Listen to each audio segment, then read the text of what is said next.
channel. Presented by the Beeline Entertainment, LLC. Enjoy the show.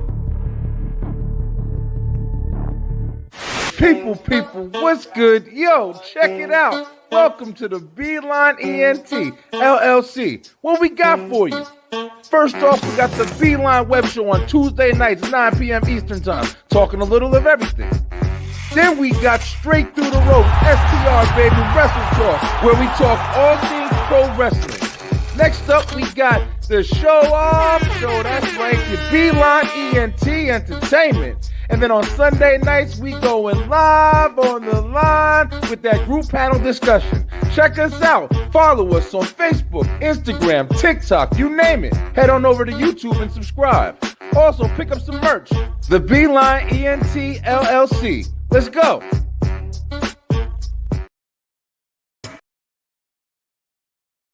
Hey, you out there. If you want energy like this,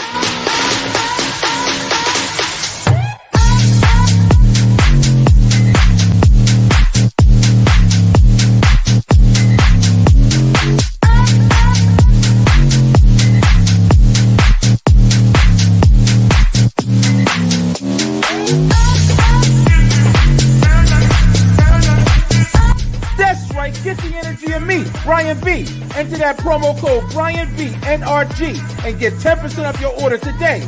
Get more W, get more power.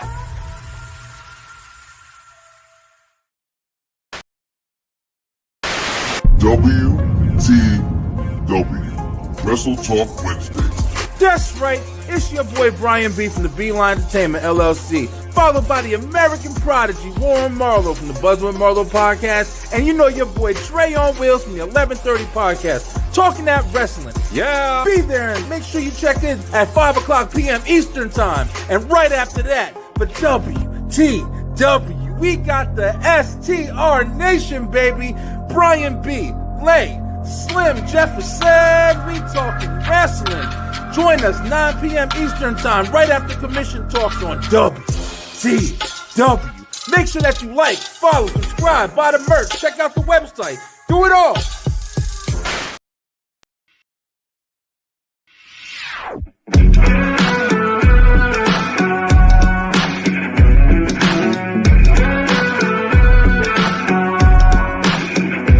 You can't tell me the deck is stacked. Whisper behind my back. You can show me how the odds are up against me all day long. You can't stop me now. Can't stop me now. My feet have come too far for you. Yes, you are. Yes, you are. Yes, you are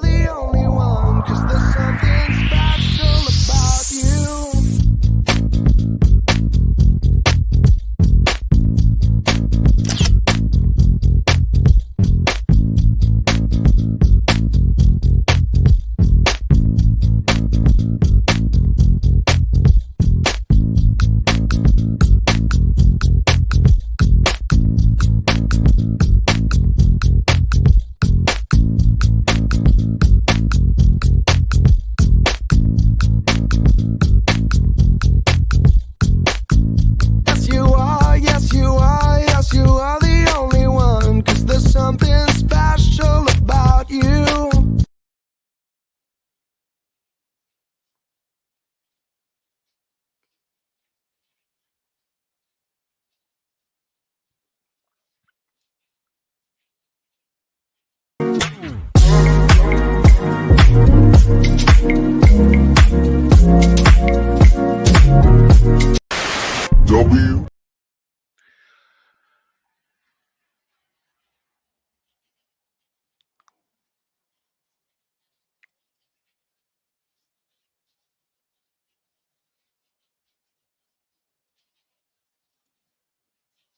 Hey, you out there. If you want energy like this,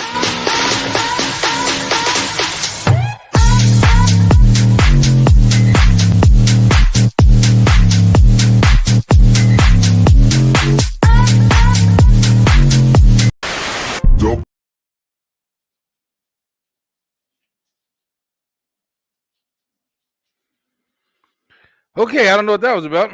All right, so yo, check it out. Yo, it is Wednesday. I feel real good because check it out. I am back in the Beeline Studios.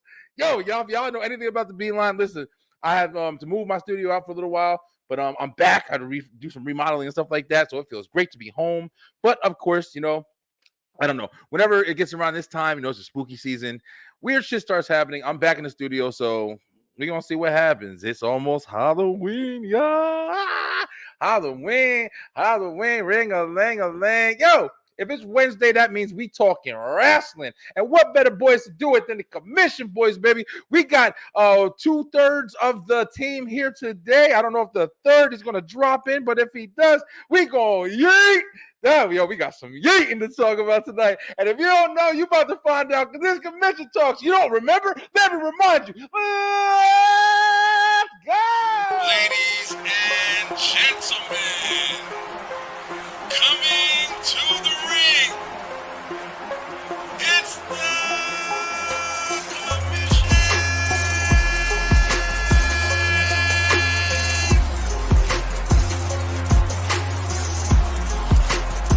Warren Marley, the American Prodigy.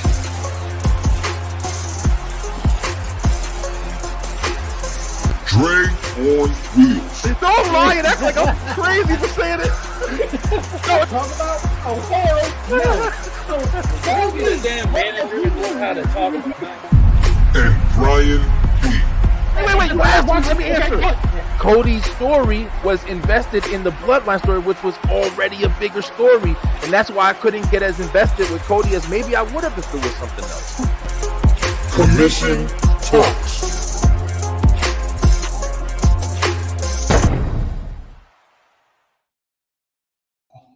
Yo.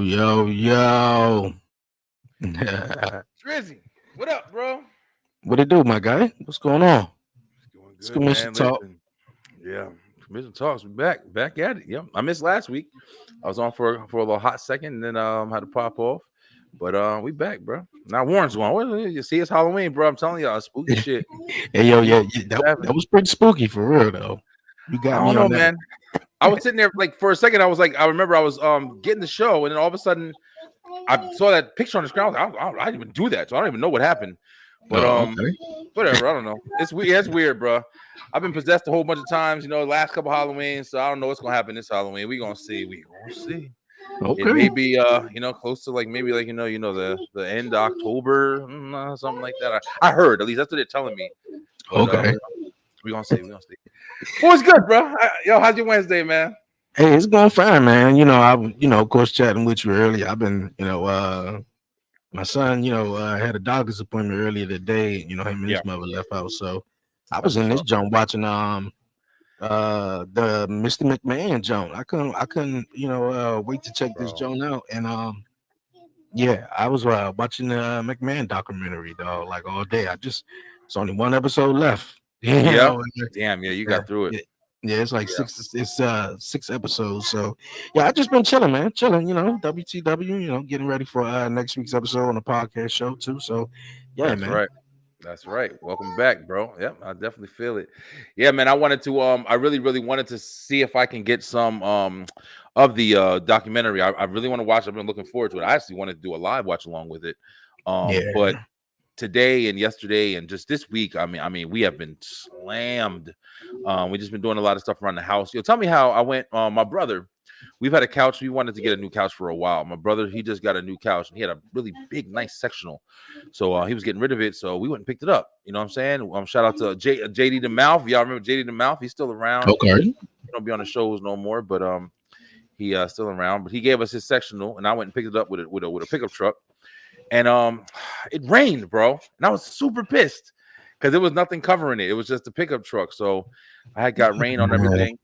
Got the kids some pizza, and we just been kind of redecorating. I got the studio redone, everything like that, or whatever. So we just in here, and it feels good, man. I used to be, Dre, I don't know how you record all the way, but it's like this is like a secluded area. So I closed the door in here. I'm in here. My thoughts, like even the sound is better.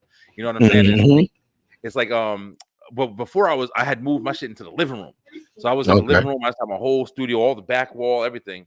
And it's nothing like just having your own space, bro. Like you said, you was home by yourself, and you just like when you get that time as a dad to just be home by yourself and just beat I love off it. and don't give a fuck who in the house.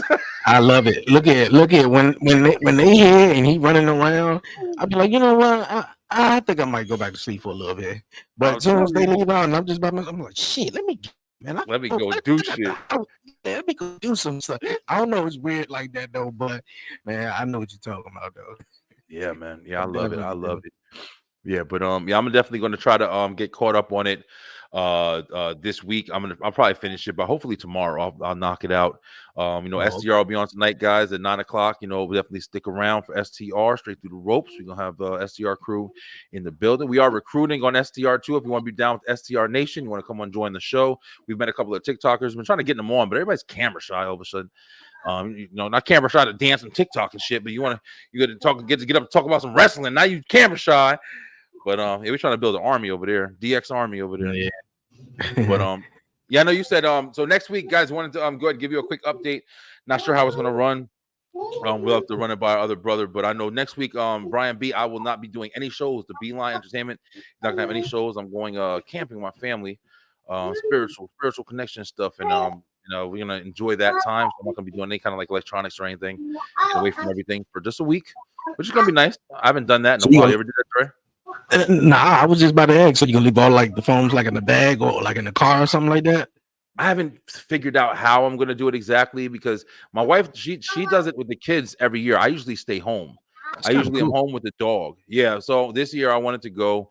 It's called Sukkot. It's like it's religious in the Bible and stuff like that. It's from my understanding, it's like getting away, just enjoying nature, being one with peace. Nature.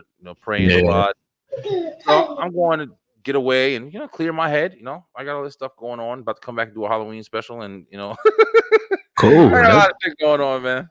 Yeah, that sounds cool. Especially like for the kids, even us as an adults. Just to take a vacation or take a break for a couple of days. Without any cell phone devices or anything like that, or scrolling on social media or whatnot. So yeah, it's been the same here also too. For the last week, just been raining. So we got a hurricane over here in Georgia. Hurricane Helen or some shit like that or whatever, and it's been pouring on and off today, but it's apparently tomorrow it's supposed to be like a hurricane over here. Wow. Yeah, we're gonna see, man. I don't give a fuck. I'm home, so whatever happens, I got food. As long as I got some food in the fridge, my TV don't go out, internet good, I'm straight. I don't give a fuck. Okay. Hey, I know that's what's up. Yeah, man. But yeah, bro. So I wanted to jump on here. We kind of just do a show together today. I just want to do kind of a free talk session. But yo, listen, I was just noticing something when I was scrolling the last couple of days. What's been up with Mercedes Monet, man? Like she's been like kind of reckless recently, like just talking shit. I think because I heard maybe one or two things, maybe one to be, for sure. I don't know if it had anything to do with the Megan Thee Stallion WWE thing, because I heard that Megan Thee Stallion and Mercedes Monet had some type of relationship deal working where. Oh, he ran past me. We saw him in the back. He just flashed. Okay. The flash ran in there. I'm like, where he go? It was some type of deal, I guess, that Mercedes Monet was going to do a song with Megan Thee Stallion. Megan Thee Stallion was supposed to do some type of song for her, and that she went ahead and did. She didn't, Megan Thee Stallion went ahead and worked with WWE and did the whole SmackDown theme song, which everybody was all up in the uproar. Which I said, I was like, okay, that's cool, that's nice. But every season premiere, they always come out with something flashy, something new of a new intro, and then the next week you don't see it no more. So everybody just mad for no reason though. But I think that's the reason why though. I mean, I really haven't heard too much of why Mercedes over there tripping. Megan heard that corny ass CEO song and she was like, nah, bitch. I'm done. I ain't connecting myself to that. That's probably why. You think that's why Mercedes had to do it? She had to do it herself, the CEO song. And her cousin, she's cousin with Snoop Dogg. She's cousin with Ray J. If she's cousin with Ray J, she got to be cousin with Brandy, because Ray J and Brandy are brothers and sister. So she got music in the family, and she came with that song. That song was fucking horrible. Yeah, I don't know. I don't know. Maybe they was like, yo, even though you family, you still gotta pay top prices or something like that. Or maybe she was just like feeling she herself. decided to, just do that song herself. I don't know. I really haven't, heard of too much of why she tripping. Yeah, I don't even really like it. It's all right though, but not my song though. She building. I guess she's building. We talking about it. I'm talking about it right now. You feel me? But it's just like, I heard she had said that. I guess it was a show. I don't know what the fuck it was on. Like, the documentary coming, watching Netflix. We used to watch, and it's interesting. I heard about the documentary coming out. I think everybody, especially at the time, you know what I'm saying? Like, this kind of sucks, bro. This is what I was thinking about earlier too. Like, even with all these people that are getting in trouble, that are getting in trouble, that are having shit fucking around, from Michael Jackson to who I mean, there's so many talented entertainers who've given us a lot of entertainment to watch for most of our lives, most of the time and shit. Diddy and just people who are just now, their legacy is fucking just completely tarnished, man. You can't think of Vince McMahon without thinking about somebody taking a shit on a person or something like that. Like, and it's crazy because I get it. Like, these guys, potentially may have done some bad shit in the past, so now it's kind of like, here your comeuppance or whatever. But at the same time, like, do you feel kind of like, damn, and it kind of sucks that every time I think about Vince McMahon now, it's got to be on some negative shit. Like, you know what I'm saying? Like, this man, I've watched WWE, WWF since I was fucking 5 years old. And, this guy, even at one point, he was like the voice of it, listening to Vince McMahon's commentary. And it just kind of sucks, man. It's like, it took a piece of you, of your enjoyment from it, because you can't remember it the same anymore. Yeah. Yeah, a little bit though, but I think it's all sometimes how the way you how the way you look at it too. But yeah, if you do say Vince McMahon name around a crowd of people or to a certain people, it's all negative, right? And even in the documentary, I think in one of the early episodes they were talking about him being commentary, how he was the voice for WWE in the late 80s or whatever like that, 90s. And he wasn't that great though. But as far as Vince McMahon though, just hearing the watching some of the documentary, man, like, yeah, a lot of people, that we grew up with sort of idolizing is sort of, their whole career is definitely getting tarnished. You mentioned Diddy and everything like that. But I think, this one thing I said on Beyond 1130, man, a lot of these celebrities, man, like I think after Diddy, I was like, man, look at I don't put nothing past none of them now. Anybody. Look at like, I mean, I don't know you personally, but what you do as far as entertainment wise, pretty cool. I mean, like, I don't know Sean John, I don't know Vincent Kennedy McMahon. He probably didn't do that stuff. I don't know. But I will, say is that, like, I don't know, man. Like The Rock. The Rock is my guy, right? I look at The Rock, that's my guy. But now with so much scrutiny and shit coming out, you just can't put it past no one. Like, you don't know. But I mean, this man definitely is will go down as an OG in my book. Just buying a business from his father, everything like that. Speaking of Vince and all that other stuff, but yeah, it's crazy, man. It's crazy times. Yeah, man, I was just thinking about that out loud, with the Vince thing, because it's like everybody's just ready, they can't wait. And then when I saw the letter that I guess he wrote, or the statement he made on social media, where he was basically like, what did he say? You didn't see that? Okay, so no, sorry, I'm sitting there, I'm guessing that everybody saw it, but yeah, so yesterday, I heard something. Yeah, he sent out a letter. Damn, I wish I had the shit pulled up. But basically, he sent out a letter just stating like, hey, the Netflix documentary, he doesn't regret doing it, but he feels like it kind of painted him in a light that he wasn't kind of ready for. He think it was strongly going on the negative kind of narrative that they have for him right now. And he kind of thought it was going to be more of like a depiction of his life and like getting to know the actual Vincent Kennedy, like you just said, not Sean John, not this person, getting to know actual Vincent Kennedy McMahon, not Mr. McMahon that we had knew from the Attitude Era, basically. And Yeah. I understand what he means, and I've heard speculations and I've heard arguments for both sides. Honestly, I'm not gonna lie. I'm one of the ones who have said, "Hey, listen, there's a lot of shit out there. I don't know what's what." I'm not saying I never said he didn't do anything. What I am saying is I don't think that. I just want to know what's illegal at this point. Like what is illegal? Like fucking somebody, having sex with somebody for money and shit like that. That's not, well, it is illegal, depending on how you do it. But, it is. Yeah, it's illegal depending on what it is. But if you got an arrangement and you got a sugar daddy and basically like, you know, they paying your bills and you just giving up, you know what I'm saying? I think that's a different agreement. So that's what I'm saying. What did he actually like, you know, say, you know, verbatim though? Like did he just was like, you know what, he did? Because I was hearing something about how he was, you know, I heard a rumor where he was, you know, trying to get to Netflix, so the documentary would come up.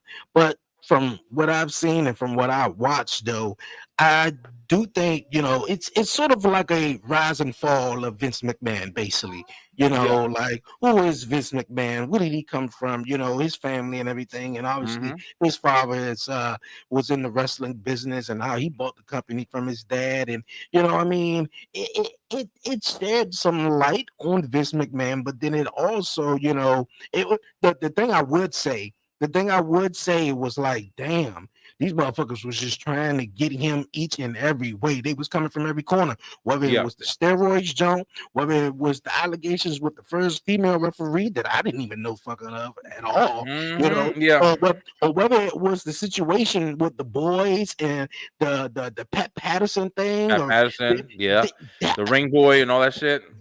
What? So that's all. That's old school shit, man. I've heard that shit for a long time.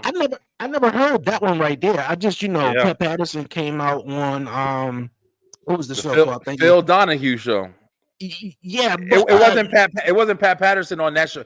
I know Phil Donahue show hosted it, and he had Vince McMahon, he had the ring boy, whatever his name, I don't remember his name, but he was just basically saying, like, he was basically like just making the statement like, yo, was I not sexually assaulted, blah blah blah, in your company? Did you, like, you know, it was a big thing, man. It wasn't as big because, you know, we weren't in the age that we are in now. Like, you know, the media wasn't spread. I mean, Donahue was a pretty big show at the time, whatever, but it's not the age that we are in now. So it was dismissed. If you didn't watch wrestling, you didn't really give a fuck. So if you weren't tuning into a wrestling segment on a Donahue show, if you weren't a wrestling fan. So it's not like it was like openly discussed. Like you get negative shit now, and that shit is spread in 5 seconds. And of course, everybody's going to spread it. They're going to have their opinions about it. And then they're going to spread their opinions more than the facts. Yeah, that's what happens more than anything now. But basically, Vince did just say, like, kind of what I just said. Like, I pretty much just kind of summarized it. Like, he was just like, he didn't regret doing the special. I never heard anything from him trying to get it taken down. I mean, I don't know, but he did say that he didn't regret trying to do the special, but he did feel like they painted him in a bad light. Like he thought that it was going to be more of kind of an expose. I haven't seen it, so you're saying like it is kind of like, you know, it's like Vincent Kennedy McMahon. But if you are saying they kind of did, you just really narrow in on the bad shit. Yeah, I believe it though. But what are you gonna do? Like, what I was trying to say, Legends House. You remember that show? Yeah, you remember that show that came on the network? Roddy Piper and Hacksaw Jim Duggan. And I think it was like the last episode where Pat Patterson came out that he was gay and stuff like that. And I ain't even know. Yeah, acknowledge OTC. And I ain't even know he was, you know, gay or anything like. And that was shocking. So when they showed that part in the documentary, well, not that part, but, you know, talking about Pat Patterson and him being, you know, gay and all that other stuff like that. You know, I was like, but it's really more narrow in on the WWE, WWF den of, you know, the steroid use, all the allegations and everything like that. The Owen Hart junk, you know, when he fell to his death, you know, the Attitude Era. Did they take it too far? Trish barking like a dog, you know, everything like that. It was more of that, you know, just, you know, drilling down like, yeah, man, this shit is crazy. Now looking back at hindsight, I mean, come on, like that was crazy. But I say that was really it. I mean, him himself, I don't really say they, painted a bad picture on him though. It was just if they just took him down memory lane and most of the shit that was like the allegations or the lawsuits and everything that was, going up against Vince McMahon, it was like Yeah. basically center stage. Listen, bro. Like I said, I haven't seen it yet. I'm definitely gonna watch it. I can't wait to watch it. But I grew up in it. You know what I'm saying? Like I definitely grew up in it. I've been a WF fan forever, man. Like I said, all the way back from when we was watching Superstars, and then when we were doing that, it was like it literally. I went back. I went back and watched the first Royal Rumbles, and even Raws. At one point, I was literally watching every single episode of Monday Night Raw. I'm not talking about just the pay-per-view ones. I'm talking about every episode. I left off like 1997. Like I went that deep, like all the way from 1993. And I was watching when I had spare time. I was watching episode of Raw. And so it's like I remember like all the stuff that was happening and the different transitions and watching Vince McMahon with a neck brace coming out of fucking court. So he was the first person I saw do that shit, trying to get like I don't know if it's extra sympathy or whatever, but he was the first person I saw. He had a neck brace on it. Oh, I feel bad for me. I'm just I don't know if that's why he was wearing it, but I remember that shit on the news. But yeah, even Hulk Hogan, if I'm not mistaken, even Hulk Hogan testified against him on that trial. But it was I don't know if no, I think the lawsuit went in, and then it was still like the concussion thing that they were building up. I never heard anything after that. There was a ton of wrestlers who was trying to sue for concussion trauma theory, whatever the shit is.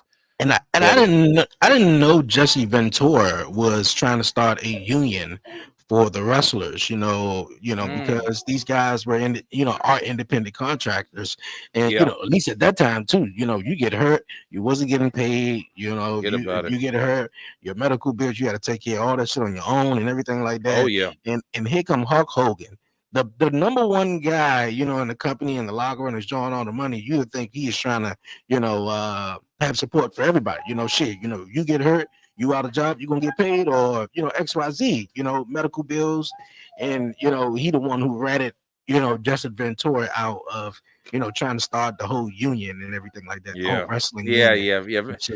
Hulk Hogan is Hulk Hogan. It does seem like every story that we hear, and like you said, like at one point, and look, we're going back to tying both stories together, just remembering the back in the day stuff, and then you love these characters, you're watching them, you're enjoying the product, but then you get all these all this access to all these news and media outlets, and you got these wrestlers and people going up on fucking on these platforms and blowing the whistle on shit, and it's like this is stuff that you never knew about when you were just watching the product, but now you get so much more behind the scenes information, so you're forced to acknowledge the real as well as the entertaining fiction portion or whatever. And I loved Hulk Hogan as a kid, but I've heard so much bullshit about him where I'm just like, damn, Hulk, really, man? What I'm saying?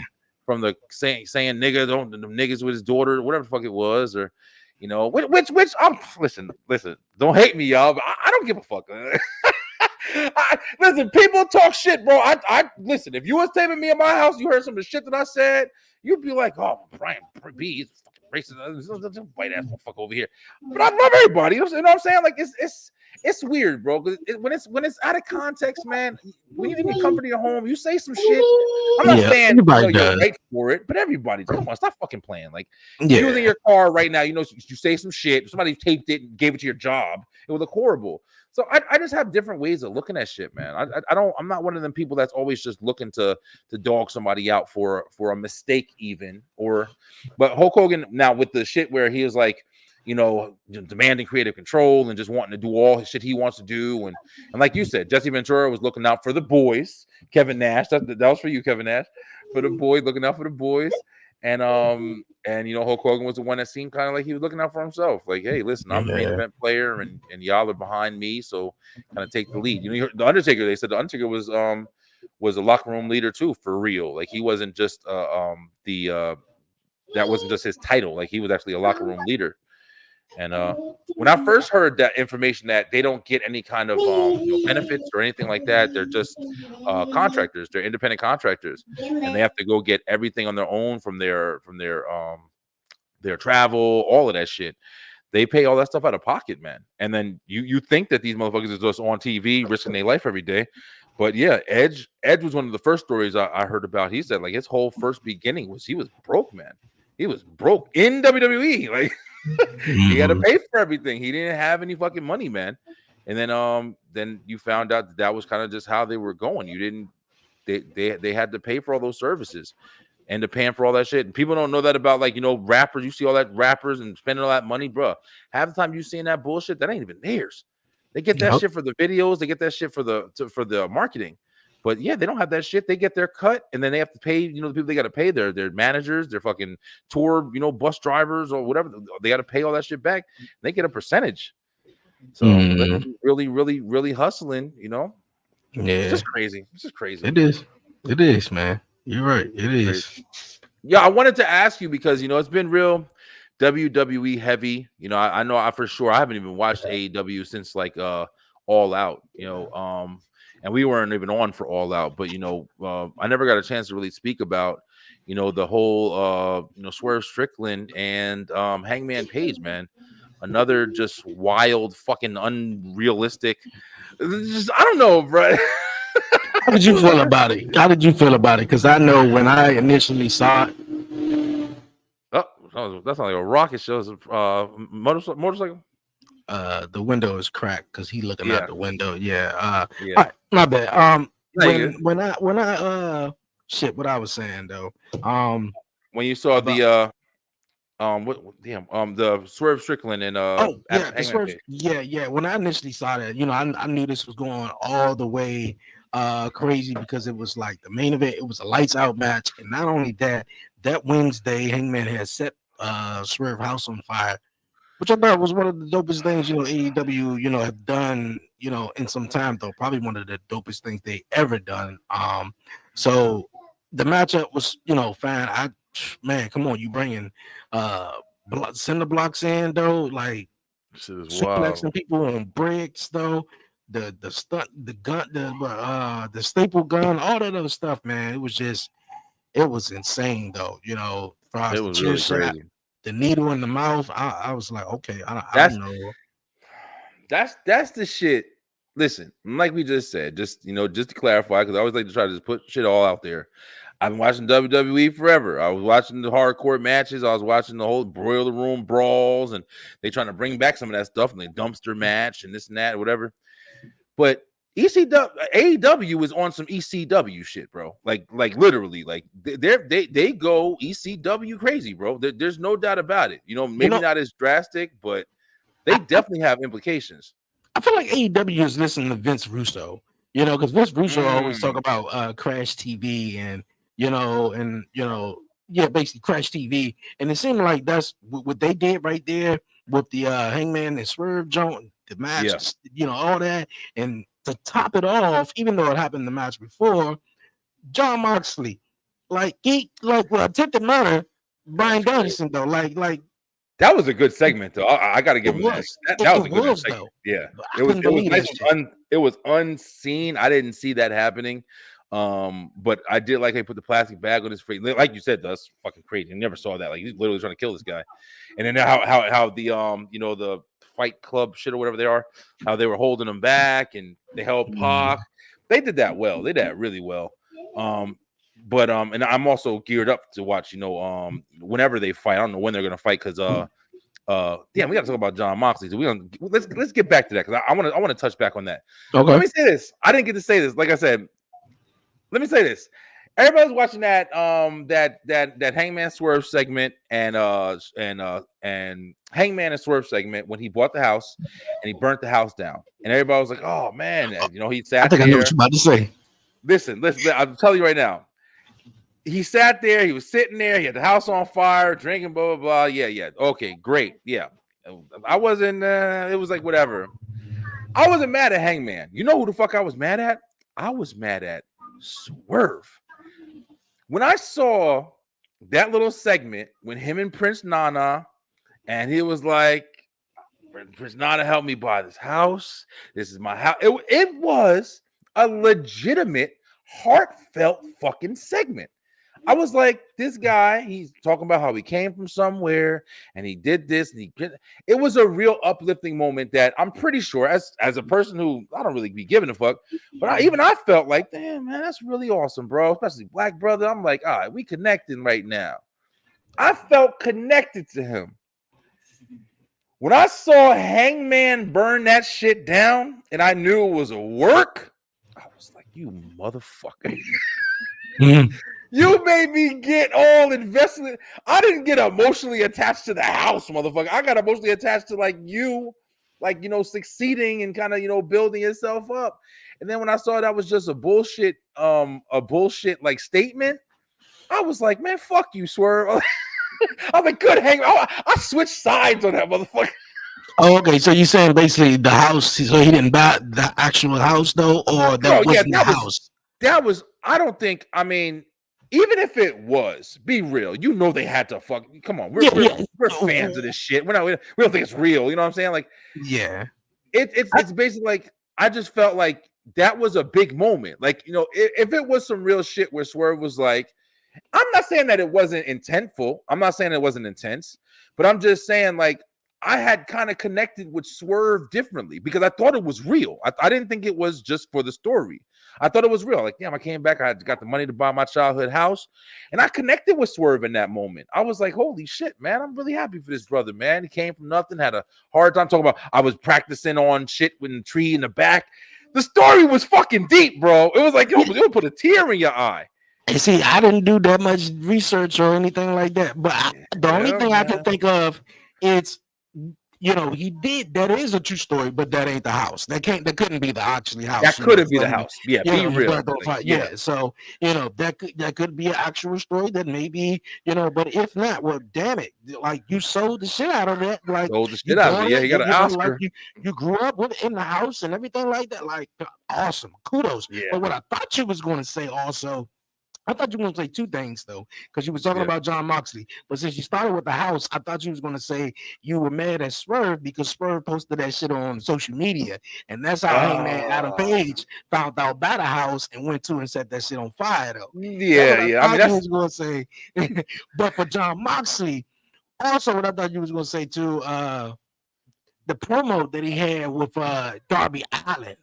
And I thought was very telling too, because he got, you know, Marina Shafir with him, and was Cesaro Pac, whoever else he got with him, and just the mantra of since he came back and his motive now, and how he was talking to Darby Allin, like, look here, I can't explain right now, but I'm gonna need that contract, and I'm gonna taking it from you, and that's all that's gonna be, and I explain later.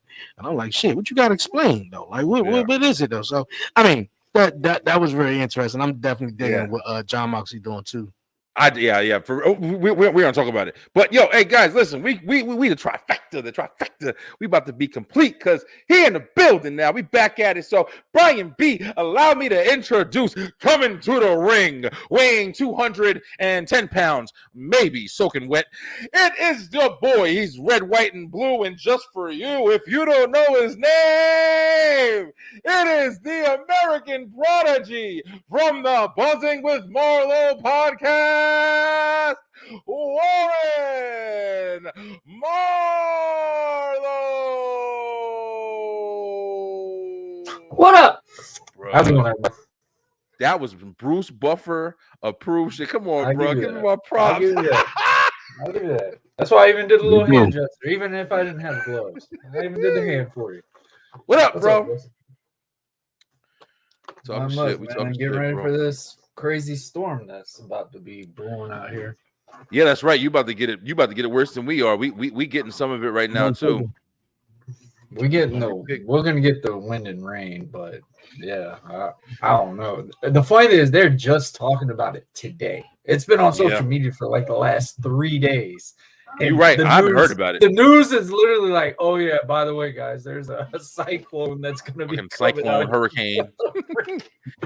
I think it sounds like some damn X-Men generated storm coming around here. For real, bro. And I don't even know how bad a cyclone affects you if you don't live by water. Because that's what I was reading. I was like, what the hell is a cyclone compared to an actual hurricane? Like, I would think a hurricane's just they still making up shit. I don't think a cyclone. I think a cyclone is like a tornado over water. I think that's what it's a little bit over a tropical storm. Like before a tropical storm level, cyclone is a lot more higher up than it. So I just read on it today. But if he dies, he dies. Yeah, we just touched bases on we definitely talked about the McMahon documentary a little bit. Yeah, I haven't watched it. I haven't watched any of it, so yeah. But yeah, we were also talking about the All Out. We didn't get I didn't get a chance to talk about it. But yeah, when Swerve and Hangman's situation, of course, their wild match. Lil Dre going in tonight. Yes, yes. Oh my God. You good? We're gonna have to get an intro for Lil Man. Lil Dre, Lil Dre intro. Yeah, we definitely gotta get it. Give him a name. We gotta give him our a fourth name one. too. That'll be the fourth man right there. What's up? What's up, Warren? Shout out. Go ahead, hit the mic, man. Hey man. Like I said, we're getting ready for this storm, so the connection might be in and out. But yeah, man. I mean, All Out was good. I'm sorry, man. After what I heard, what TK said about long-term storytelling is gone.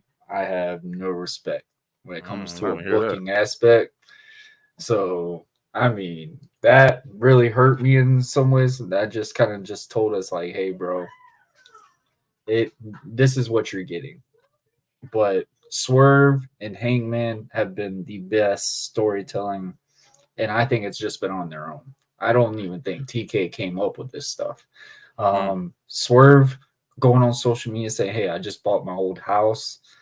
That gets you a personal feeling. That gets you, I mean, that's anybody's dream. Any sport, any big job, your goal is to buy yourself a house.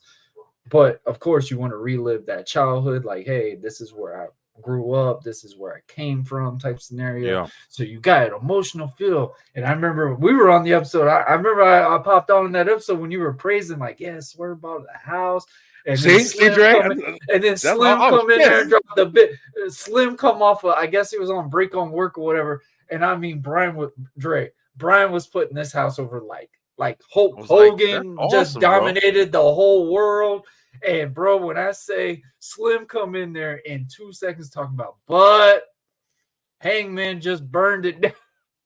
Brian and Creed just went like, man, fuck this. I'm done with I'm done with caring. That's how I feel. Like I was really like I was like, yo, this is some awesome shit. I thought it was real. Like somebody's teddy bear just got taken away. But that's the thing about wrestling, though, and that's a little bit what they were talking about in the documentary, at least the McMahon's emotion. Yeah, like they did a job. I'm on the Screwjob episode right now. Of course, I'm seeing Bret Hart rant about the typical shit that he's always ranted about. Oh yeah, well, I'm gonna watch it. I want to catch it. I want to make sure I get all of it. I forgot it was out today. I thought it was on Friday or something. That's what I do know. A lot of people, be careful if you're going to do a watch along on it. Do not have any audio of the watch along on it. They are canceling everything. Oh really? Oh yeah. There was one this morning. He barely even had a little bit of sound, and his live stream got cut like 2 minutes. Glad I didn't do it then. They've been adamant. But I know, Brian, you're not missing anything from the first 5 episodes.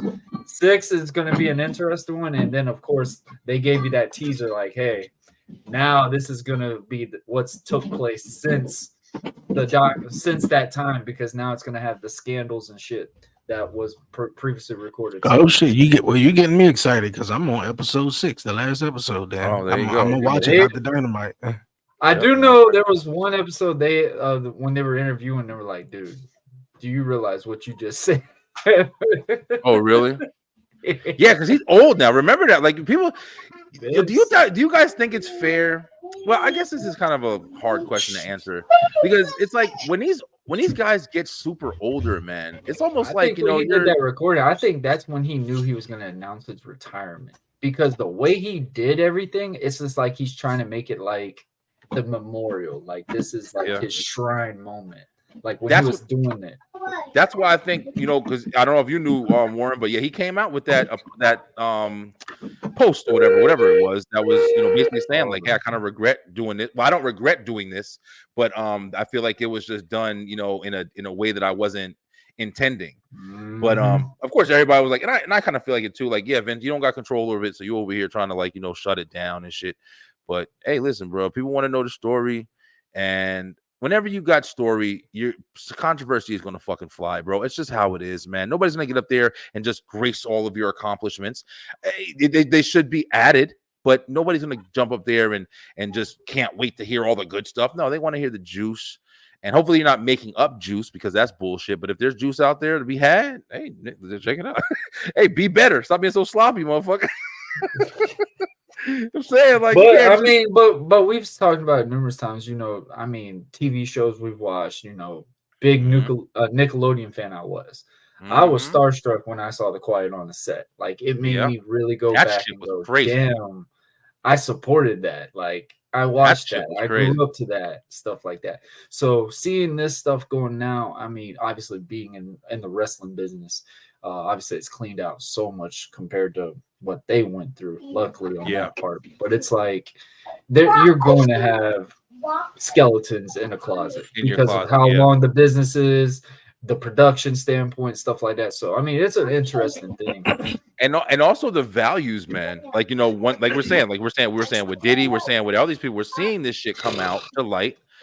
The values that were being upheld, back in the day, people didn't have the same kind of respect for, each other. Let's just say it like that, that they, are forcing people to have now. Sometimes I do get frustrated with like how certain things are. Ooh, we going in today. Look at little Warren. Got the whole family. Where my kids at? Come on, kids. Let's have a fucking child. That's the kid edition. Annabelle don't care. Eric King. She made a debut that too and just hasn't cared since. So hey, listen, bro. The dogs might even pop in. I don't know. I have no control right now. You've been working overnight?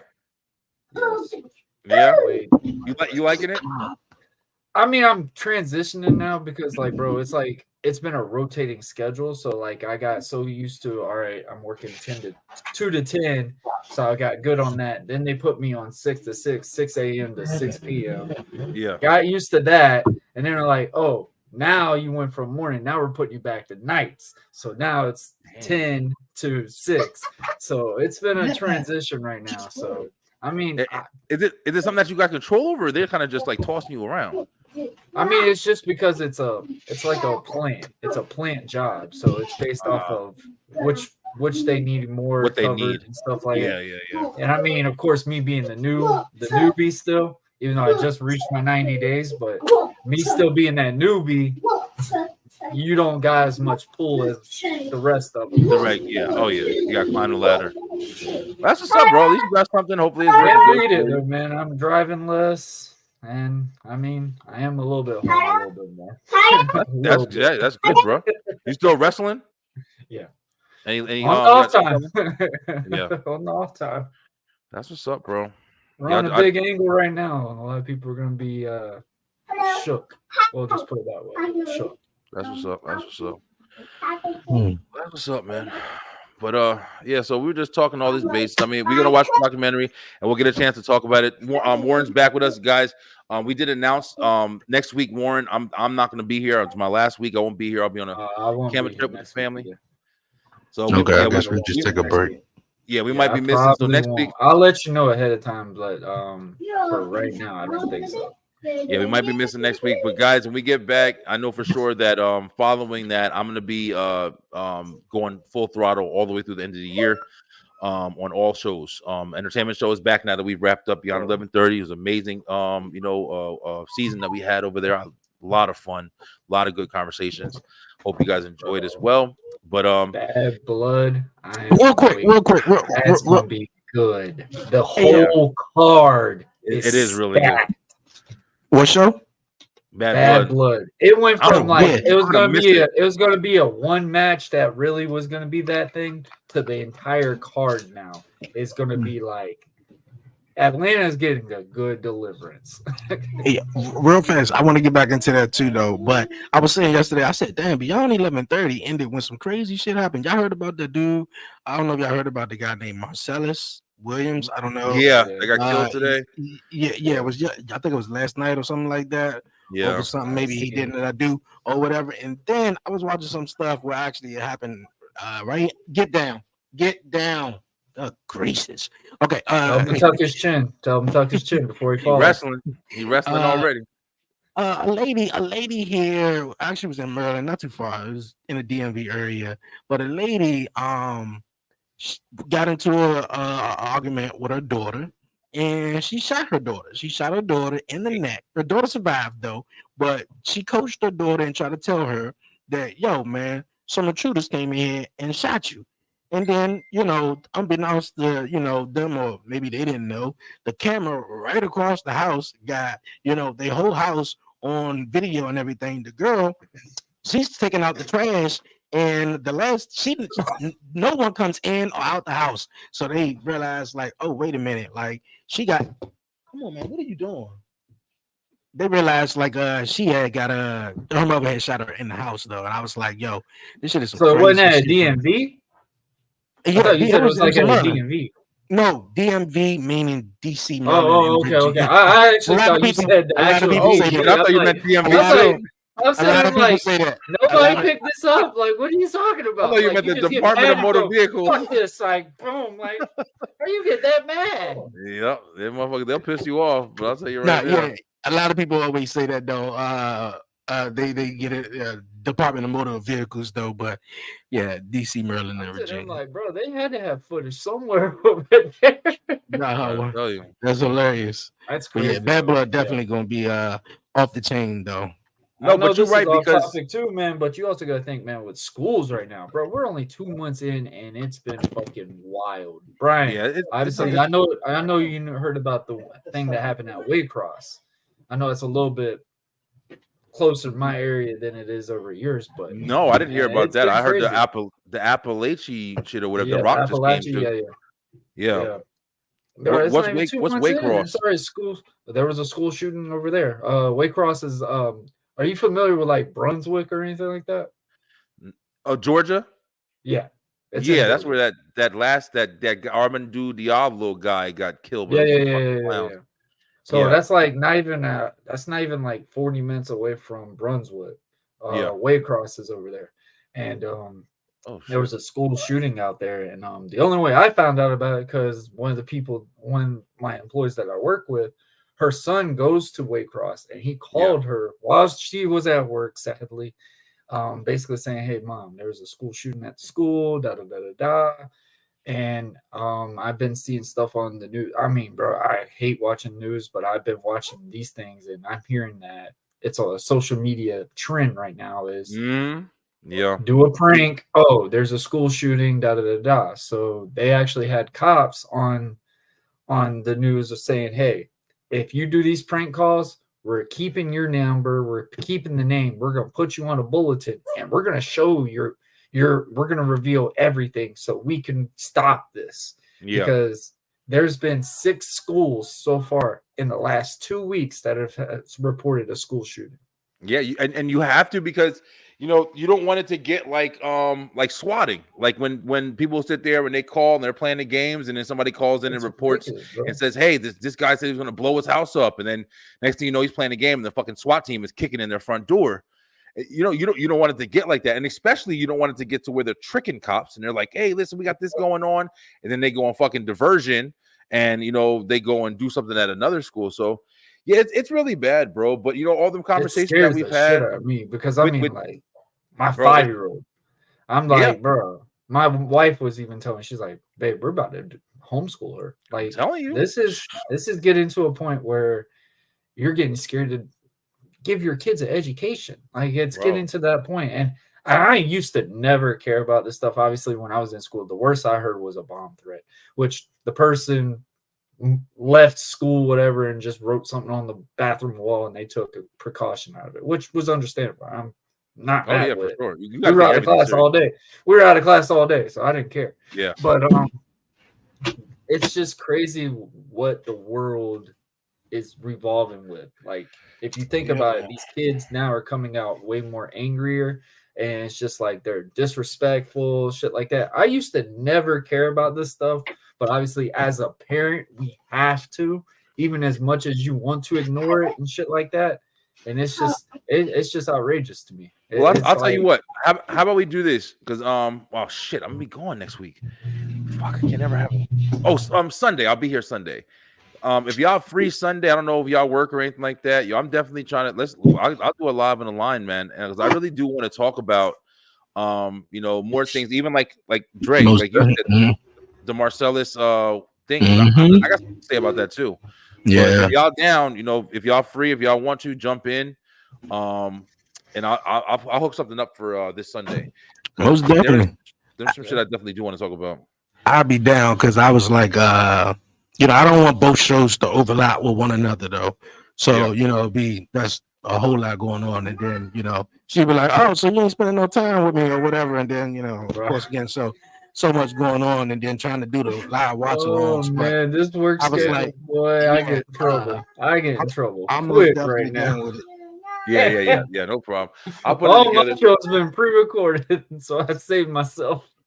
My wife, she just got her first job out of the house for the first time in like fucking 3 years. So we just kind of just split up. I'm home and I got the house and the Beeline, and which I'm super blessed, man. I'm really fucking happy I get the opportunity, and everything's going well, man. But it's just like having to do everything I've been doing. Like, you don't think that fucking household jobs is a chore, bro. I got 3 kids. They've been off all week. So I'm homeschooling my daughter, plus the business, plus the fucking thing, plus cooking, and I try to take care of everything for her so she can come home and she's just free. But it's work, man. Those pre-recorded episodes, man, is a lifesaver sometimes. Hell yeah. I still gotta finish it. We're going behind. This segment's gonna be called Podcast Rant. This is what we're gonna do. Hey, yeah. We just talking about that. I mean, this one, bro. Like, I still way I've done things. Like, if I have the pre-recorded like interview thing, I try to wait until the week of what happened, so it kind of makes it make sense that this week is the reason. But it's like sometimes it's like, damn, bro, like. I still gotta do that. I still gotta do this. Bro, I hate still gotta make the post. I still gotta do that. I hate pre-recording. I love live, bro.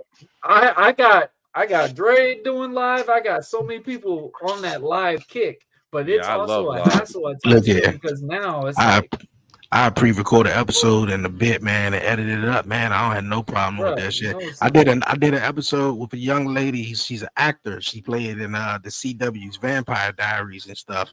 My little man knocked out the Wi-Fi box, so of course I had my phone. I'm ready.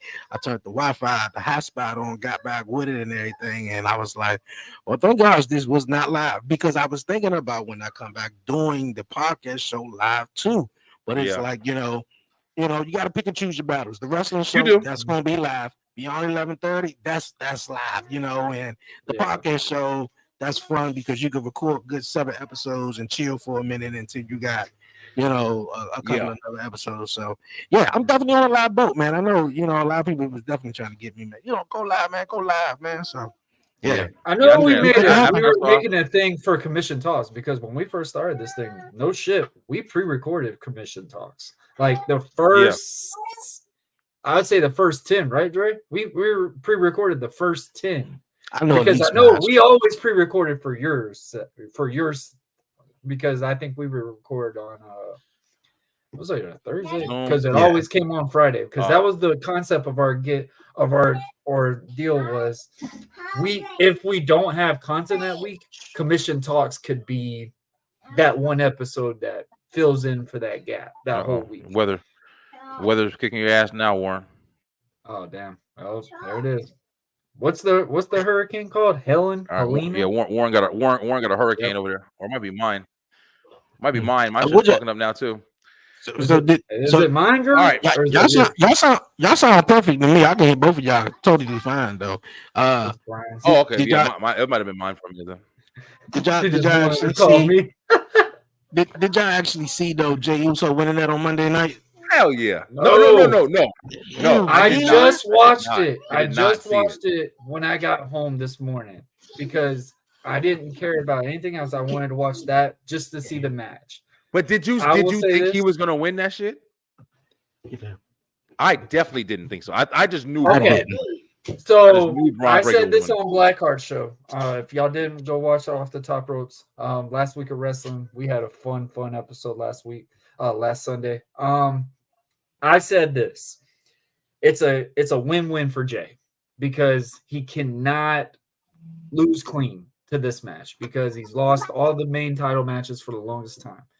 I thought the only way they would pull him to lose if you get the Bloodline or somebody involved to get that. That's what I thought was that rolling with it. Now, or Jimmy. But I did say this with Dre on commission, and I know he could agree with me on this. I said this, and Dre was a little open-minded on it too, but he didn't believe that was going to happen on Raw. I said it doesn't hurt Braun if he does lose. No, it doesn't. I mean, dude's going to be a skyrocket talent for the next 5 to 6 years. This is why I think this was a great decision, and this is a decision that I wasn't prepared for because, like I said, for Raw because Raw needed a big historic moment before they go to Netflix, and I think this was it.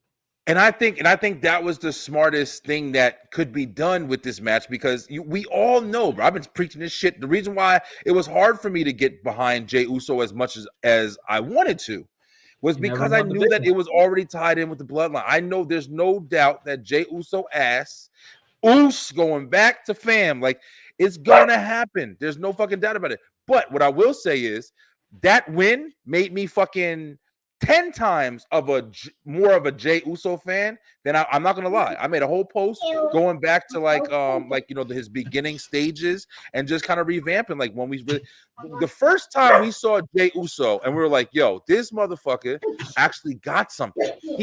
When he was in that shit with that thing with Roman and he was showing all that emotion and Roman was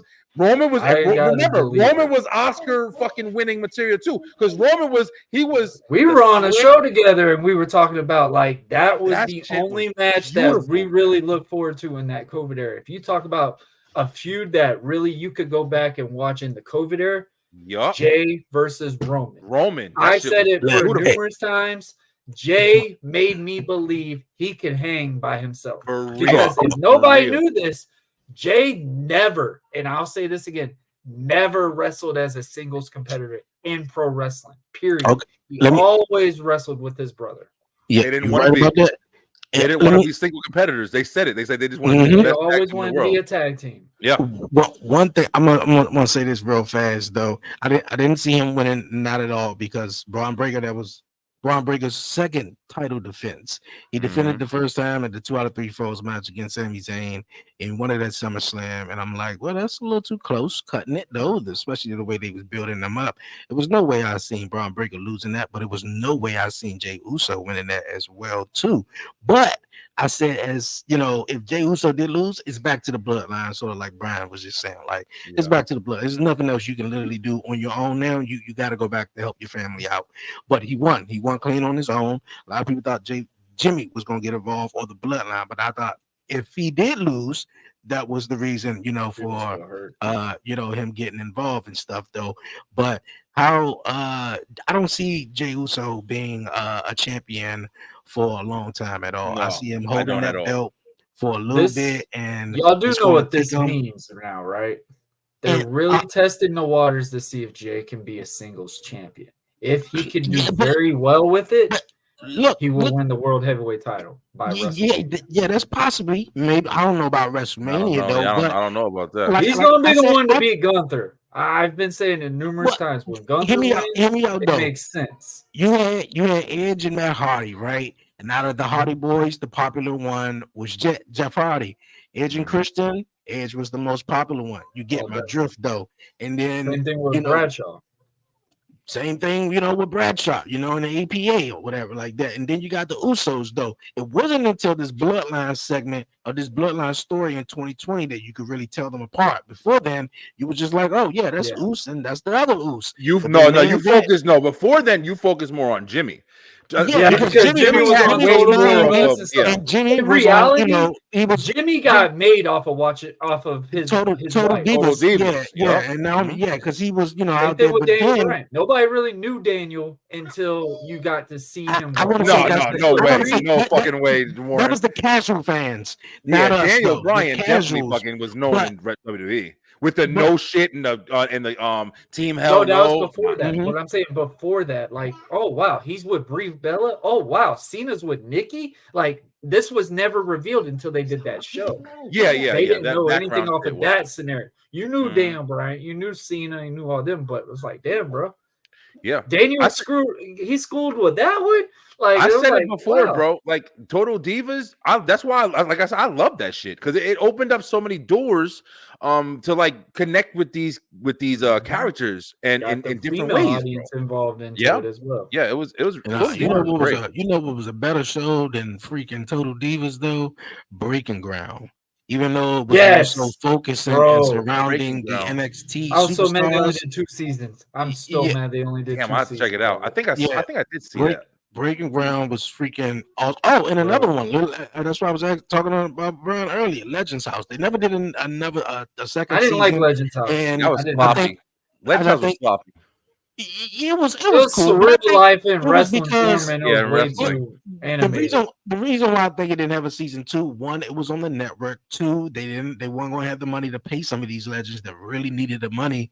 And then they wanted Hulk Hogan on it, but of course, he wanted buku money. But just what I was saying though, to the Jey Uso thing, Jey, finally became a standout singles guy while he was in the bloodline, and now since he Intercontinental Champion, I do see him probably winning the World Heavyweight Championship down the line.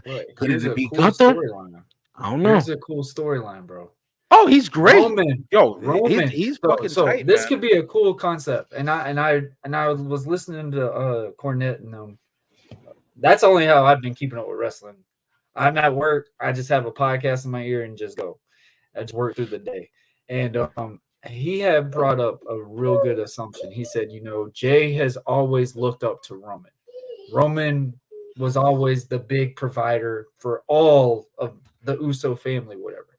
Now, what if to get Jay back, Roman goes, hey, I apologize, whatever, but Jay is actually the one that's higher up than Roman now. The big one. That. So, I mean, it could be a cool little storyline concept. So, I mean, it is what it is. But all right, speaking of Roman Reigns, though, Roman and Cody Rhodes, we ain't go nowhere. Roman and Cody had a movie though, but the thing that's real interesting that's coming out of that movie though is hold on. That's the real interesting thing that's coming out of that movie though, and I love how it just faded into Kevin Owens sitting right there and just like, what the fuck? Like literally, like for 4.5 years, I've been fighting with the bloodline. Not even a month ago, I was just wrestling you at Bash in Berlin. We was all huggity, we friends and all that. Kind of was friends, or kind of not, even though KO was hitting to, do what he gonna do. But I think it's more story of telling that how Cody Rhodes chose the team with Roman Reigns and how The Rock could be mad at Roman Reigns for teaming with Cody Rhodes. We were talking about it last week, Dre. Randy Orton could be mad at teaming with, Randy Orton could be mad at Cody Rhodes, in this whole storyline with Kevin Owens and all that. So you telling me, Dre, you telling me that we're gonna use the bloodline story to branch out to more of the biggest fucking title matches or pictures that I mean it's already it's already written in on a way because that's how you can get night one Cody and Randy, and then night 2 you can get Rock and Roman that way. I don't know. I don't even know if it's gonna go like that. But last thing I'm gonna say about it though, because you gotta look at it. I'm looking at it from this point of perspective. Come on, man. You're a little bit too quiet. Come on. Yeah, he doing some shit. Hold on, you said something about Cody. They quiet. When they quiet, they doing some shit. Come on. Yeah, he got real quiet. I was like, hold up, wait a minute. Yep. That's where it gets scary. All right. It's good, but it's scary. All right. Real fast, what I wanted to say, Okay, Cody Rhodes for the last maybe 2 years or so, he had Seth Rollins, obviously Kevin Owens been the latest one, Randy Orton, all these allies that he had with him now, and now Cody Rhodes is teaming with the one guy who literally destroyed all of their lives, either becoming championships or further than moving up the ladder. Though I think it's really fucking telling, not only on the Roman Reigns side, but more on the Cody Rhodes side, because it's like, hold on, wait a minute, especially Seth Rollins laid out his life so Roman Reigns wouldn't even be champion, and now you want to turn around and now you're teaming with this motherfucker after we done tried to take down and sort of did at WrestleMania. It's and a good now story. you're teaming with him. I think that is really phenomenal story though. And you're right. No, you're right. That's a good angle. And the Randy Orton one, like, it's a lot of stories branching out just from a lot of different stories. I don't think just from the bloodline, but just in Cody perspective. Kind of saying, like, just it's as also that, it's building. No, it's a good angle. So many options, like I said, and the best thing they're doing too is Kevin Owens supposedly is unhappy with WWE. Like, they're doing a little mock sheets, like, Kevin Owens contracts, whatever. It's storytelling at its finest, because it's like, they're not gonna say he resigns until obviously whatever they do, seal the deal, whatever. But they're doing it in perfect timing form right now. And like I said numerous times, I said what it was: Avengers Infinity War, Avengers Endgame. Now you're getting the what ifs after what Stark did to defeat Thanos. What's the precautions of what's gonna happen? Like, it's just a revolving thing. Like, yes, it sucks on some scenarios, especially if you're a personal fan of Roman or if you're a fan of Cody. Like, those are the two entities right now in WWE. This is what I'm hoping for. Let's be real. Like, Dre, I definitely agree. I definitely agree with what you said. The angle, and 9 times out of 10, I'll be honest, they're probably gonna be fucking boring and do some shit like that, because they usually do shit that's like kind of boring. I'm not saying that they don't have long-term booking, but yeah, they do factor all this bullshit. But the thing about Cody and Randy, let's start there.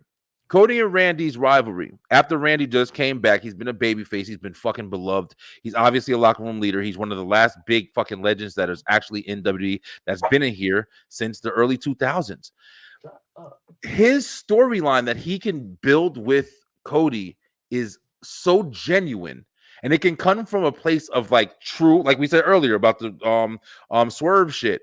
It can come from a place of true, like, passion and just, we were together. I watched you grow, and you think you're going to be bigger than me. It can come from natural. I feel like that kind of fucking predicament, not just, you want to go help Roman, so now I'm mad at you. Fuck that, man. Yeah, I think that's just an added layer to their story. Added layer, yeah, that could be an added layer, but not. I think the story Cody is just Randy and Cody right now.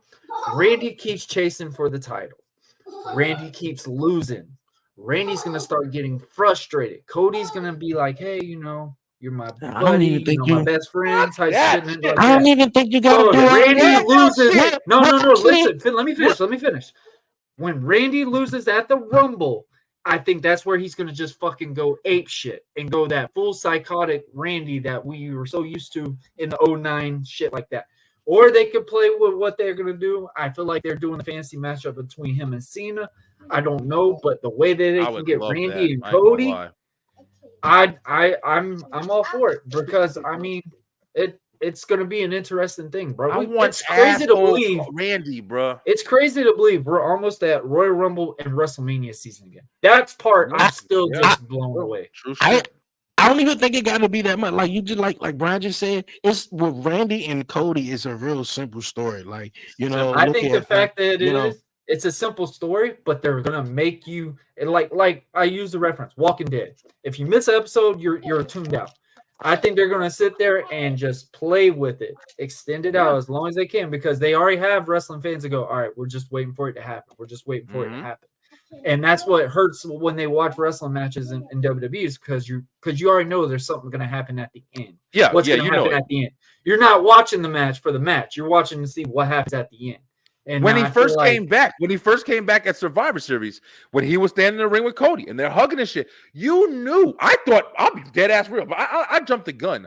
I thought he was going to fucking RKO on right I was there. shocked that Punk came. I'm not even gonna lie. Yeah, Punk fucking Punk overshadowed that. Yeah. Yes. But at the same time, like y'all said, there's definitely a lot of layers to all this shit, bro. I feel like we were even tying in with Roman and Rock. I feel like that story, it should be more stripped down to focus on it has to be The Rock coming out like, I'm the motherfucker calling March Motors, who you think put Solo together, and then he's gonna say that in the microphone at Roman, and he's gonna be like, oh shit. And I don't think until we get there is where we're gonna see Jimmy and Jay and everybody start to fucking reunite. It could be at War Games. It could be at War Games. I would love to see the fucking. I'm curious if Brock would actually perform at a War Games match.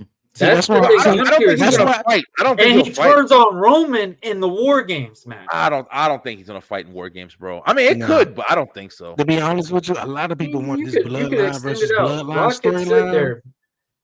At War Games, especially, I said it a while ago when they first initially announced it, or was rumors that it could be bloodline versus bloodline. Rock is going to be. I never was a fan of it. I just, to be honest with you, I like the core bloodline storylines where it was just told within the family. It was especially like with Jay was like, man, why can't I take care of the family? Why can't I put food on the table, put food on the table for the family? And Roman Reigns, it's like there's only one tribal chief. You can't do what I do. The story within the story. Now they need another 3-4 motherfuckers to tell the story within inside the story. And I'm like, nah, like you don't need connects, bro. If you think about it in a movie concept, it does, though. Because it's like, hey, why are you following this person when you could be so much more? Like in a way, Cody did that for Jay. Jay, hey, you are more than just an accessory,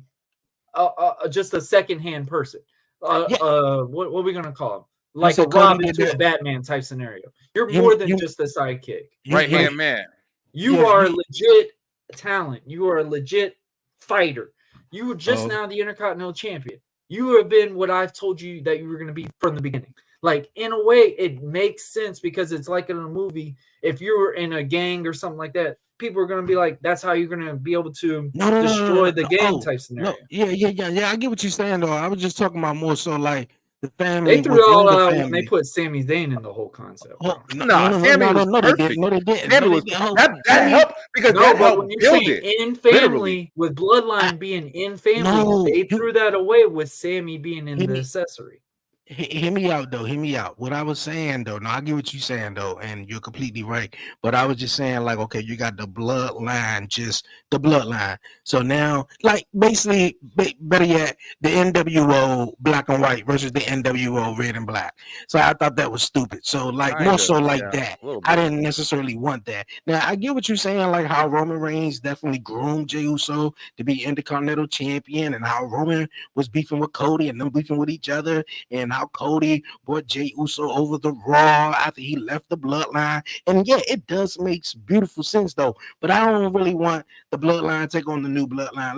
Let's see what the new bloodline is doing, and just create stories with all, keep revolving it. I don't think they should go one-on-one. I mean, of course, this probably is going to happen, but I don't think The Rock is going to be in a War Games match at all, though. Yo, picture this. This is my shit. I don't know if I'm right or not. This is my theory. One theory. Say it's a mystery opponent. Yo, I'm telling you, I think it's going to be some shit where, like we're saying, Roman's obviously on a redemption tour. He's obviously on a redemption tour with pretty much everybody he's fucked with. He came back. He's trying to do it on his own, but obviously he can't. I don't agree with it all the way, but I see where they're going. I feel like it's going to get to a point where Tama Tonga and them, they gonna really fuck Roman up. I don't know where it's gonna be, but it's gonna be some serious shit. They need I feel something. Like Solo. They look listen, bro. Weak, hold on. I feel like when that happens, I feel like Solo is gonna start having that kind of, I don't know if it's gonna be like that emotional tie. And you're like, oh wait, stop. You feel me? Like no. All right, that's enough. And I feel like especially fucking Jacob, bro, because he's an animal. It would be perfect. What the fuck you mean it's enough? I got him. And it's Solo. And that's where I feel like it could be some shit at the Survivor Series where they flip on fucking Solo, bro. Mm. I feel like the way it's going to turn back, I think Solo and Roman are going to recruit the fucking members, and that's where it's going to come in. The Rock is going to be the new person that steps in, and that's where it's going to build to him and them. That'd be dope, though. I want to say one. I want to say one thing, which I feel like it's going to keep being a revolving door with the bloodline. Solo Sikoa was what was he? The enforcer, right? And as soon as Roman left, Solo took over, created his own bloodline, and now he got Jacob Fatu. Jacob Fatu is his enforcer. So I feel like in some way, somehow, it's going to happen again. Jacob Fatu is going to take over. I don't know if they're going to keep doing it forever and ever, though, but I could see it being somehow of Jacob Fatu being in the position of Solo Sikoa, you know, as now, I was once the enforcer. Now, you know, and you know, in the driver's seat or something like that. That promo that they did at Georgia Tech spoke a lot of stories in one. Cody's a Georgia boy. Roman went to school there. And Cody said, "Hey, I appreciate you playing football here, but you went back to the beach like some scenarios." Did you like the promo, Brian? Because Cody was full blown heel in that shit, though. You can't lie. It wasn't necessarily Cody was literally being a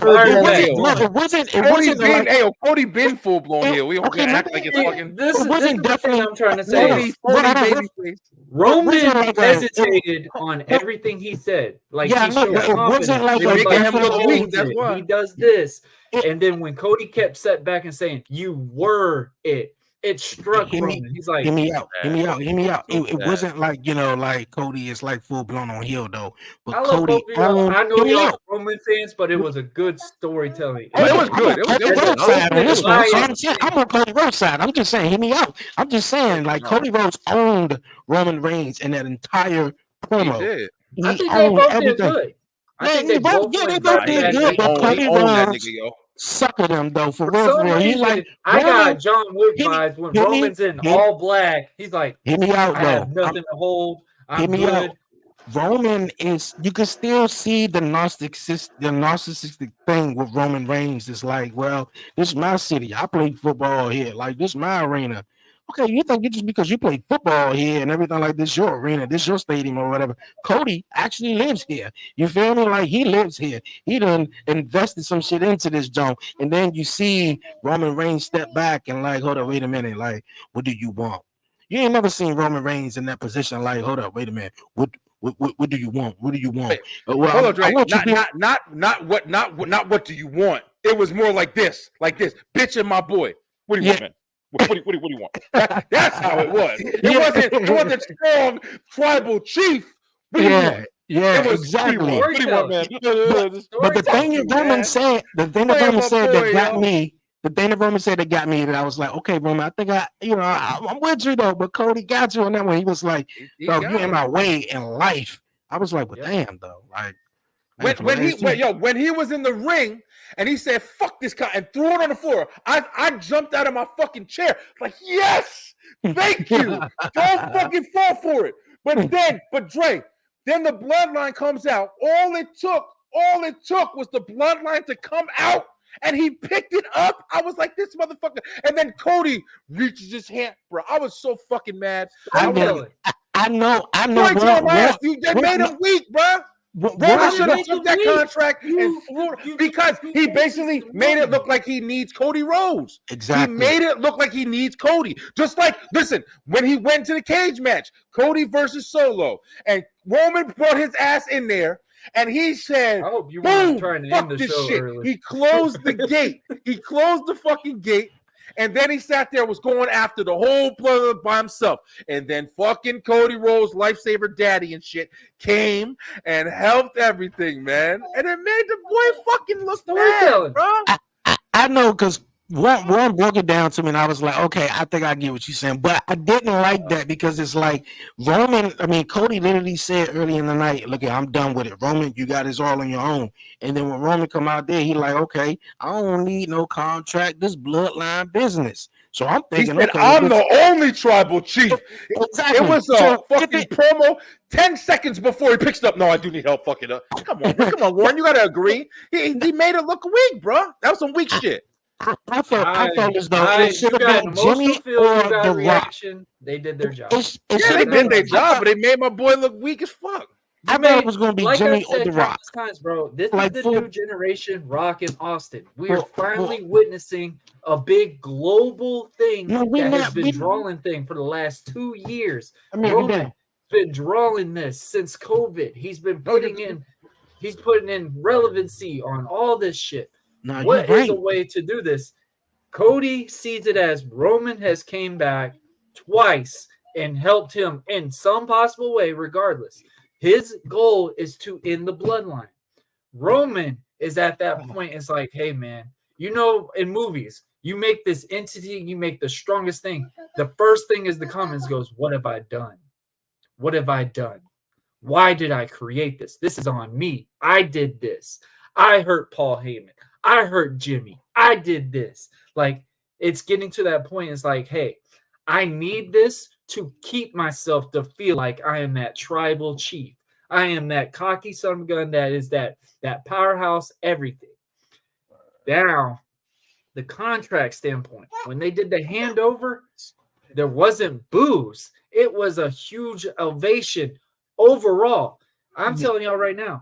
No, it wasn't. Atlanta, fucking Georgia. They're not booing Cody. They're not booing Roman. That is going to be one of the loudest things that's happened on a wrestling show in a long fucking time. No, the crowd wasn't booing it though. The crowd wasn't booing it though. They were like, okay, yeah, you got Cody, you got Roman. Like, no, fuck that. No, hold on. I'm sorry. I was distracted for a second. They did boo. Don't play Roman. They did boo Cody ass when he came out there.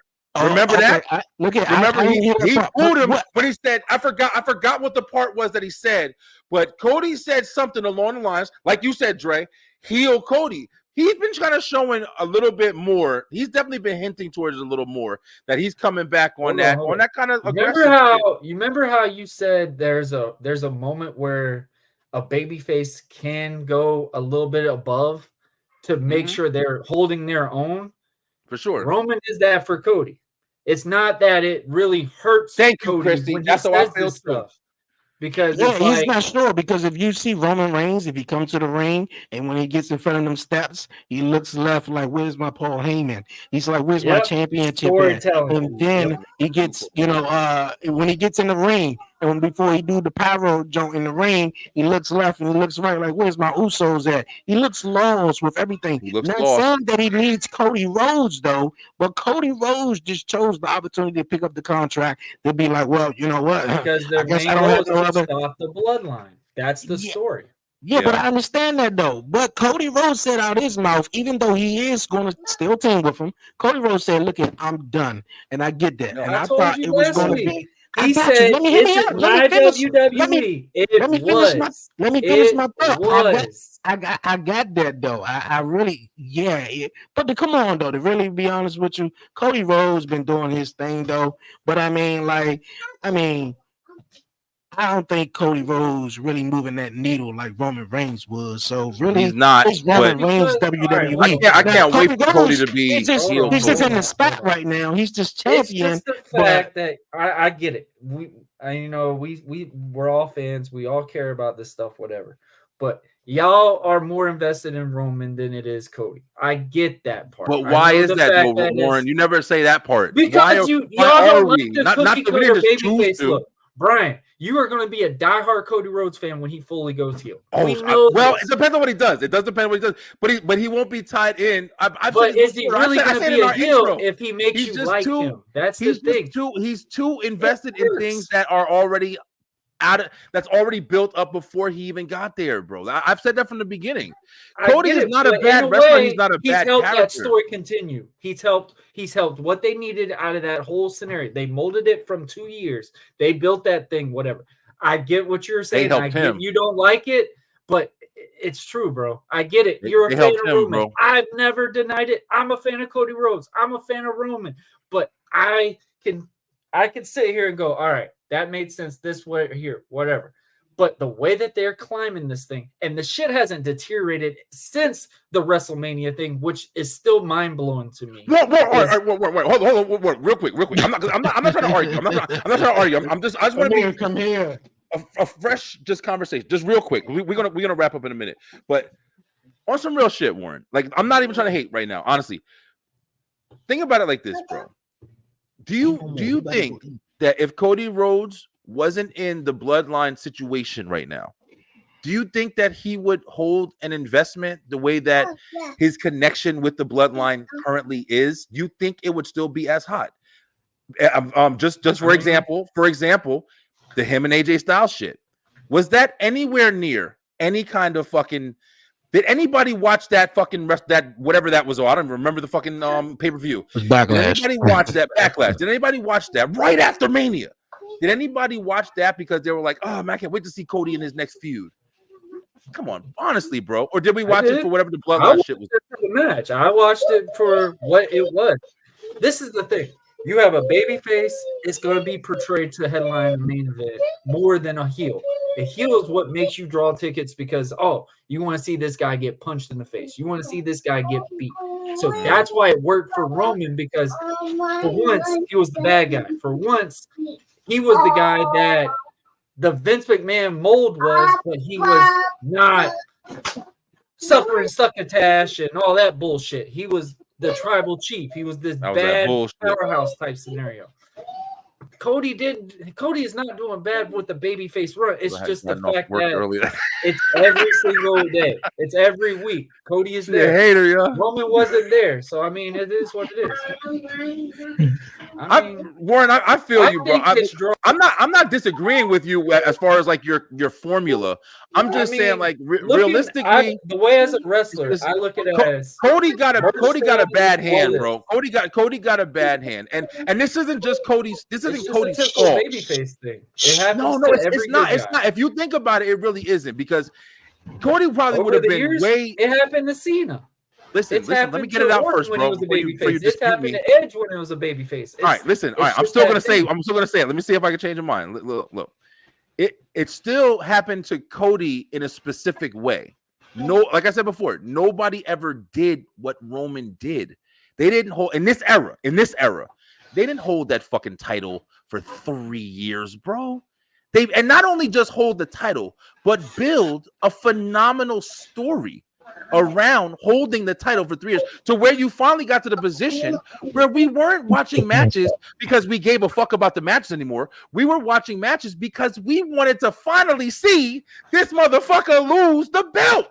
That's why we were watching. That's why the Sami Zayn shit became so invested, because we started watching the bloodline for something different, because Sami brought a different dynamic and he was funny, and Jay was like, nah, oos, this nigga ain't family. That's why when you said before, you said that the Sami Zayn wasn't part of the family. He brought out one of the biggest parts of the family. He brought a deeper connection to the family. That is literally a connection. If you ever when it first happened.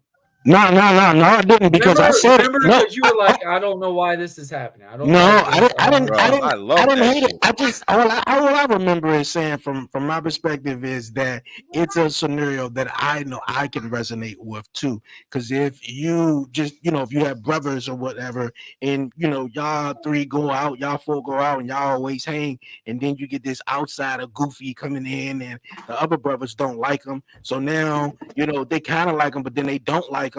So like that's real resonated, especially like with Sami Zayn. Like when Jey Uso was feeling how he was feeling, I know motherfuckers like that who was like, nah, nigga, you not in the family, you ain't family, you ain't blood, so get on out. But then Sami hang around a little bit too long, and then Jay started liking them though. That's what?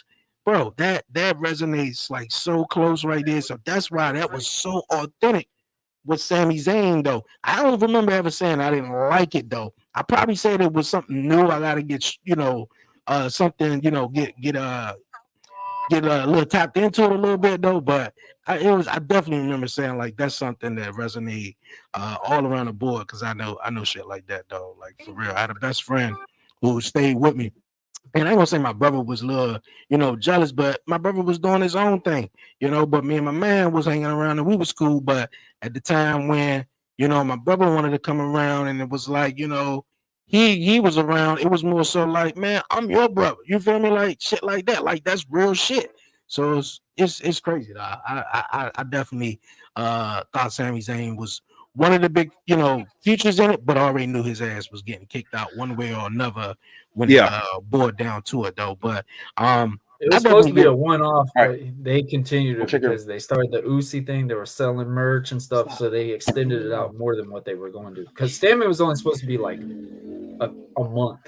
He made that shit though. Just to do it. They built the whole superstar out of that fucking. It really helped the Bloodline storyline to continue on. Oh yeah. Remember, at one point we were kind of fucking. They were cheering for the Bloodline with all that going on. That's where they started the Bloodline open-minded. Like, hey, I kind of like this group. My point was to Cody. Going back to Cody was, he came in at a bad time. He came in when we were all looking for Roman Reigns. We were all looking for Roman, and we were looking for him to lose. And then when Cody came in, he accomplished that. But the build was to accomplish that. That's what I was trying to say. I know I've said this before, but just kind of retouching it because I don't hate Cody, bro. I don't hate him. I just don't like that he keeps being involved in the storyline. I wish that if it was up to me, if heel or face, I wish that Cody was big enough in another part of wrestling that I can also enjoy. Just like I like different storylines. I like the New Day storyline, and I also like fucking the Obafemi story. I like different shit going on. But when you take Cody Rhodes, who I wish he was investing in something else that I could be interested in, but you're just putting him in with the shit that I'm already interested in, he's an afterthought. That's my only thing. Yeah, do I hate Cody? I don't hate Cody Rhodes. Nah, I don't hate Cody Rhodes. My son, like I'm pretty sure that's like my son's second favorite wrestler behind Seth Rollins, though. Like he said, it's somehow Cody Rhodes, and then Jey Uso.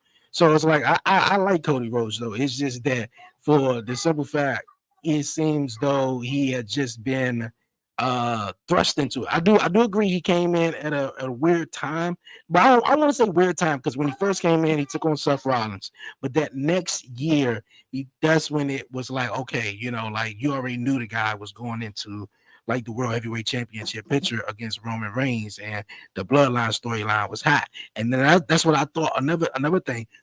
Once Cody said, "I'm done with this," I thought he was going to go into another storyline that he was going to sink his teeth in.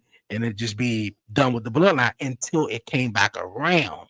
Now, this is a continuation thing. I'm like, okay, well, I know Bad Blood is going to be off the chain, though. Stop messing with it. Bad Blood is going to be off the chain with Cody Rhodes teaming with Roman Reigns, though. I don't know how that's going to go. But I think Roman Reigns is the man of his word. I don't think he ever, let nobody down on his word, even though when he said he got him or anything like that. So I think he's going to have his back. I don't think Cody Rhodes. I don't think they winning though. I think Jacob and Solo is going to find a way to win that. Oh, really? Yeah. For some reason, I don't see them winning though. I mean, maybe they. I don't see a finish. I don't see a finish. You don't see a finish? I don't. I'm pretty sure this is going to be the main event. Well, if not the main event, I'm pretty sure maybe Drew. It needs to be the main event. I hate to say it. Punk and Drew have been doing phenomenal work, but I'm tired of that shit too, bro. I ain't gonna lie. You have the two top baby faces joining forces together. This is two entities that has been talked about for the last 2 years. Team Roman, Team Cody. That's what I just said. Joining as one. Needs a new storyline. Needs a new storyline. These two right here. Sorry, y'all. My wife just got home. I ain't been seeing my baby, and I kind of surprised her a little bit today. No, man. I think the funny is, and this is something I want to say. Y'all don't have to re-explain. Hey, I like Cody. Whatever. It's fun. We have fun. We do these chats, these debates, whatever. I rock red, white, and blue head to toe because that's my gimmick. That's been what I have been known forever. It's just the fact that I look at it like, all right, this match prep, this is what it's working. If you look at right now, people might agree, might disagree. I've said it countless times. I'm going to keep saying it. We've been always asking who's those next two big top draws that you could go hey, look back 10 years from now and go, man, they ran it hard. Cody and Roman right now. And I hate to say it just because Roman has had a hell of a lot of dance partners, but I just feel like a build with Roman that Cody has got with Roman, it over surpasses the Brock Lesnar. It over surpasses those past matches that he's had. Yeah, I mean, they perfectly brought him. Yeah, oh well, anything with the big dog, you fucking forget about it. There's nothing that you can even tie with that. I thought Cena was going to be the best dance partner for Roman at first because the way that they drew it in, a nice powwow after that promo when Cena ate Roman alive. That one I was just like, but the way that they're doing this now, it's making it sound like Cody is that one guy that makes Roman have a different reaction than normal, and Roman does the same kind of reaction for Cody. So it's let me tell you who's gonna change the game. Let me drop a bomb on y'all real quick. Y'all ready? Let me tell y'all who's gonna change the game. We ain't seen the motherfucker who's gonna make this shit a whole new area and a whole new thing for us to watch on WWE. We ain't seen him yet. You wanna know who it is? You wanna know who it is?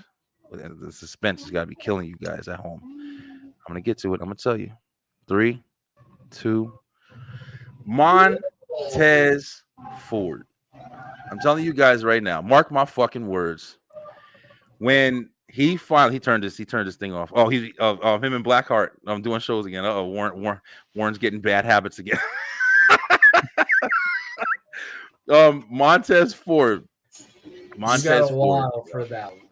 Montez Ford. I think Xavier might get more. Nah, you what, Warren? Okay, now before that, right now, the stuff that New Day is doing right now. Oh, he said Xavier.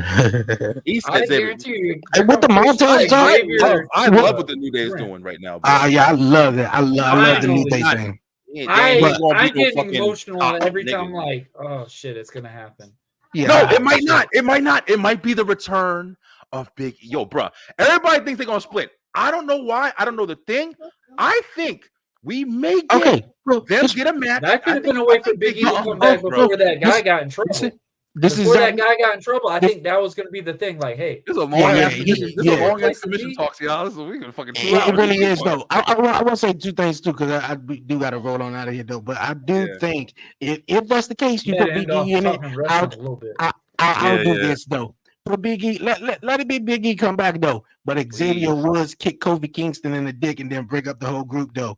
Made y'all all think they was getting back together though. Made you think they were getting back together. That would be amazing. Out come Big E. Oh, the New Day is back. Oh, Xavier Woods, he's finally happy. And Odyssey Jones is not going to take Big E's position. And then Xavier Woods kick Kofi Kingston in the dick. Why?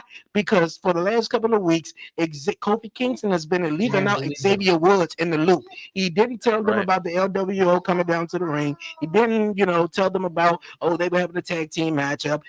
Xavier thought they were doing these singles thing. So I feel like Xavier going to turn on Kofi Kingston, whether or not they bring back into a third person. Y'all. Come on. They're making it obvious that it's Xavier's mad. Kofi going to turn on Xavier, if anything. I think that. That would be interesting. Your scenario is fucking phenomenal. But Kofi definitely going to turn. Can you really see Kofi be that? Yeah, I could.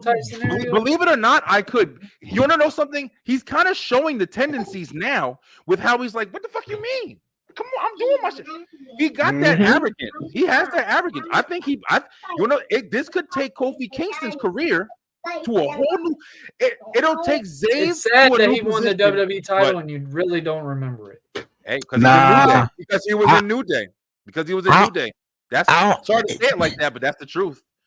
I think he never got hurt. They were gonna have a better way to split. And I don't know. I think that was championship.